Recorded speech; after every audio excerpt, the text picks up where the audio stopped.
ఓం మహాగణాధిపతయే నమః. ఓం గురుభ్యో నమః. ఓం శ్రీమాత్రే నమః. అరుణాం కరుణాతరంగితాక్షీం ధృతపాశాంకుశపుష్పబాణచాపాం అనిమాదిభిరావృతాం మయూకైః అహమిత్యేవ విభావయే భవానీ. శ్రీమాత్రే నమః. ప్రేక్షకులకి లలితాంబిక అమ్మవారి యొక్క అనుగ్రహం పరిపూర్ణంగా కలగాలని స్ఫూర్తి కోరుకుంటూ మనం ఈరోజు శుక్రుడి యొక్క మార్పు 9వ తేదీ అక్టోబర్ నుంచి నవంబర్ 2వ తేదీ వరకు శుక్రుడు నీచ స్థానంలో ఉంటున్నాడు, గుర్తుపెట్టుకోండి. దాని తర్వాత నీచగ్రహమైనటువంటి రవితో కలిసి ఉంటున్నాడు. దానివలన రవికి నీచభంగ రాజయోగం ఇస్తున్నాడు, కానీ శుక్రుడు నీచంలో ఉంటున్నాడు. అయితే ఈ 2 రాసుల్లో, ఎందుకంటే ఇక్కడ 2వ తేదీ వరకు ఉంటే దాని తర్వాత ఒక 25 రోజులు తులారాశిలో ఉంటాడు. ఈ 2 రాసుల్లో శుక్రుడు నీచంలోని నీచపడ్డ గ్రహంతో కలిసి ఉన్నందుకు ఎటువంటి ఫలితాలు వస్తాయి అనే విషయాలు ఇప్పుడు మనం తెలుసుకుందాం. అయితే ఈ యొక్క విషయాలు చెప్తుంది నేనైనప్పటికీ కూడా చెప్పిస్తుంది సాక్షాత్ లలితాంబవారిగా భావిస్తూ ఒక్కొక్క లగ్నం లేదా ఒక్కొక్క రాశి గురించి తెలుసుకుందాం. సింహం వారు చూసుకున్నట్లయితే మీకు శుక్రుడు 2వ స్థానంలో 9 అక్టోబర్ నుంచి నవంబర్ 2వ తేదీ వరకు నీచ పొందుతున్నాడు. దాని తర్వాత 3వ స్థానంలోకి వెళ్ళి అక్కడ ఒక 25 రోజుల పాటు ఉంటాడు.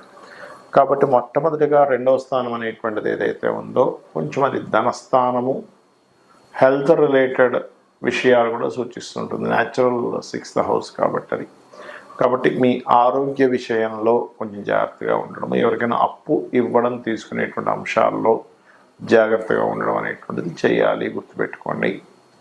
అలాగే మరొక విషయం ఏంటంటే ఇక్కడ వీటితో పాటు ప్రధానంగా ఏంటంటే ఎవరైతే ఈ ఆరోగ్య సంబంధించిన విషయంలోనే అప్పులు ఇవ్వడం తీసుకునే విషయంలో కొంచెం అలర్ట్గా లేనట్లయితే వాటి మూలంగానే మీకు ఇబ్బంది కలగనుంది. అలాగే ధన ప్రదేశంలో ఉన్నాడు కాబట్టి ముఖ్యంగా కుటుంబ సభ్యులలో ఎవరైతే స్త్రీమూర్తులు ఉంటారో స్త్రీమూర్తుల మూలంగా కూడా కొంతవరకు ఇబ్బంది రావడం, వాళ్ళు స్ట్రెస్ అవ్వడం, వాళ్ళ వీళ్ళు స్ట్రగుల్ అవ్వడం లాంటివి చూపిస్తున్నాయి. అనవసరమైనటువంటి శత్రుత్వాలు, ఏదో పాత ఇప్పటి నుంచో శత్రుత్వం ఇప్పుడు మళ్ళీ వచ్చిందని ఇట్లాంటివి వింటూ ఉంటారు. అయితే ఈ యొక్క శుక్ర భగవానుడు ప్రధానంగా మీకు ఎప్పుడైతే తులారాశిలోకి ఎంటర్ అవుతాడో నవంబర్ 2వ తేదీ నుంచి అక్కడ 20-25 రోజుల పాటు ఉంటాడు. అక్కడ ఉన్నప్పుడు కలిగేటువంటి ఫలితాల్లో కొంతమంది గవర్నమెంట్ వ్యక్తులు కావచ్చు, లేనట్లయితే మెడికల్ రిలేటెడ్ రంగాల వల్ల కావచ్చు, ఆ యొక్క పరిచయాల మూలంగా మీకు బాగా కలిసి రావడం అనేటువంటిది జరుగుతుంది, గుర్తుపెట్టుకోండి. అయితే ఈ శుక్రుడు 2లో ఉన్నందుకు తీపి పదార్థాన్ని ఏదైనా, లేకపోతే తేనె లాంటిది కానీ ఏదైనా తీపి పదార్థాన్ని తయారు చేసి అమ్మవారికి నైవేద్యంగా పెట్టి ఆ యొక్క ప్రసాదాన్ని మీరు రోజు స్వీకరించండి. ఎటువంటి ఇబ్బందులు కలగకుండా ఉంటుంది మీకు. సర్వసాధారణంగా శుక్రగ్రహం గనక ఎవరికైనా జన్మజాతకంలో బాగుంటే ఎటువంటి ఫలితాలు ఇస్తుంది, ఇబ్బందిగా ఉంటే ఎటువంటి ఫలితాలు ఇస్తుందో చెప్పుకుందాం. ముఖ్యంగా శుక్రుడు ఎవరి జన్మజాత చక్రంలో అయినా మంచి బాగున్నాడు అంటే, బాగుండడం అంటే ఏమిటి, ఎక్కడ పాపగ్రహాలతో సంబంధం లేదు, ఉచ్చ స్థానంలో ఉన్నాడు, నీచ స్థానంలో శుక్రుడు లేడు. మరియు అలాగే శుక్రగ్రహము ఉదాహరణకి ఒక మంచి స్థానంలో ఉందనుకోండి, వాళ్ళకి లగ్జరీ, ఫైనాన్షియల్గా బాగుండడము, అలాగే స్త్రీలతో ఎటువంటి గొడవలు రాకుండా ఉండడము, అన్ని కంఫర్ట్స్ లైఫ్లో అనుభవించడం జరుగుతుంది. అదే శుక్రుడు కనుక పాపగ్రహాల్లో ఉండడము, కేతువుతో కలిసి ఉండడము, పాప కర్తరిలో ఉండడము, నీచ స్థానంలో ఉండడము, ఇలా జరిగిందనుకోండి, అప్పుడు వాళ్ళకి వివాహ జీవితంలో ఇబ్బంది. ముఖ్యంగా పురుషులకి, సహజంగా స్త్రీలకు కూడా శుక్రుడు వివాహానికి కారకుడు అవుతారు కాబట్టి కుజుడిని తీసుకుంటాం. అదేవిధంగా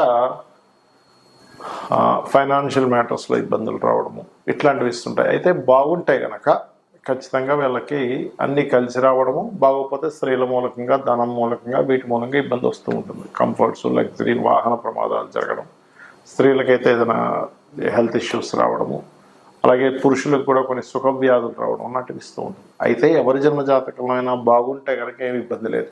కానీ బాగున్నప్పుడు ఏం చేయాలి అనేటువంటిది చూసుకున్నట్లయితే, ఏ గ్రహాల ద్వారా పాపకర్తలు ఏర్పడిందో శుక్రుడికి ఆ గ్రహాలకి సంబంధించినటువంటి రెమెడీ చేసుకోవాలి. అంటే ఆ గ్రహాలకి దానం ఇవ్వడము అవి చేయాలి. అంటే ఉదాహరణకి శుక్రుడు వెళ్ళి కేతువు కుజుడు మధ్యలో ఉన్నాడు. అప్పుడు కేతువు కుజ అంటే మంగళుడికి కేతువుకి కందులు ఉలవలు దానంగా ఇవ్వడం. లేదంటే నీచంలో ఉన్నాడు, చాలామంది తెలియక శుక్రుడు నీచంలో ఉన్నాడు కదండి, నేను దాన్ని స్ట్రాంగ్ చేసుకోవడానికి నేను వజ్రం పెట్టేసుకుంటా అంటారు. అది కరెక్ట్ కాదు. అంటే ఎలా అంటే ఇప్పుడు మీకు ఎవరికైనా షుగర్ వచ్చింది అనుకుందాం, షుగర్ వచ్చింది కదండి, షుగర్ని ఇంకా స్ట్రాంగ్ చేసుకుని చక్కెర తింటానంటే ఎలా ఉంటుంది? దాన్ని వదిలేయాలి. అంటే షుగర్ అనేటువంటిది మీ బాడీలో ఎక్కువ అయినప్పుడు దాన్ని వదిలేసేయాలి, పాడైనప్పుడు.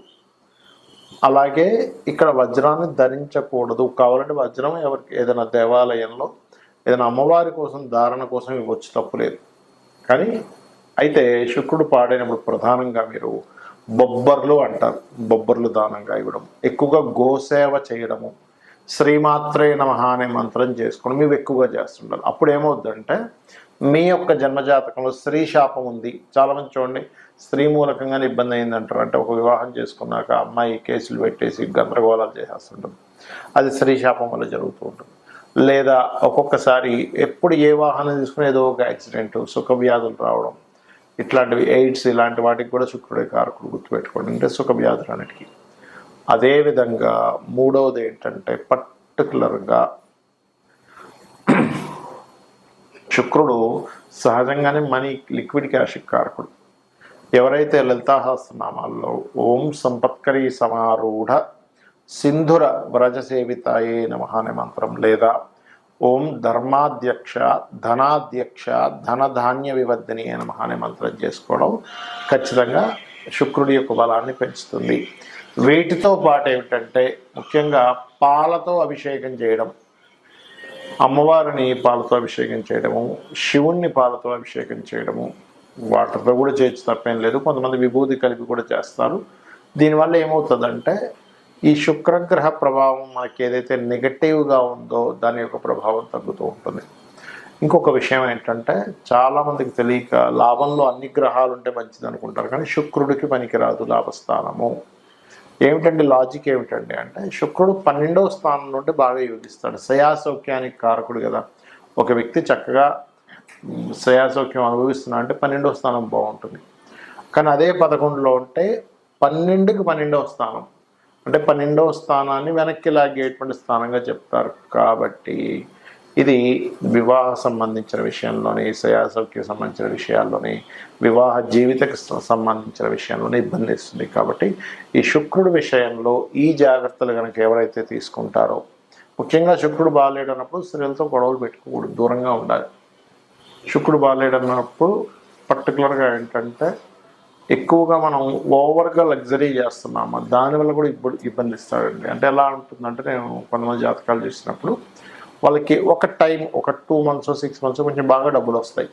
అప్పుడు దానికి అలవాటు పడిపోయి, లగ్జరీకి అలవాటు పడిపోయి వాళ్ళకి ధనం తగ్గినా కూడా అదే లగ్జరీ మెయింటైన్ చేస్తూ అప్పులు చేసేసి ఇబ్బంది పడుతుంటారు. కాబట్టి బాగోనప్పుడు ఓవర్ లగ్జరీ ఒకసారి ఇచ్చి మళ్ళీ కిందకి పడేస్తాడు, అప్పుడు ఇబ్బంది పడుతూ ఉంటారు.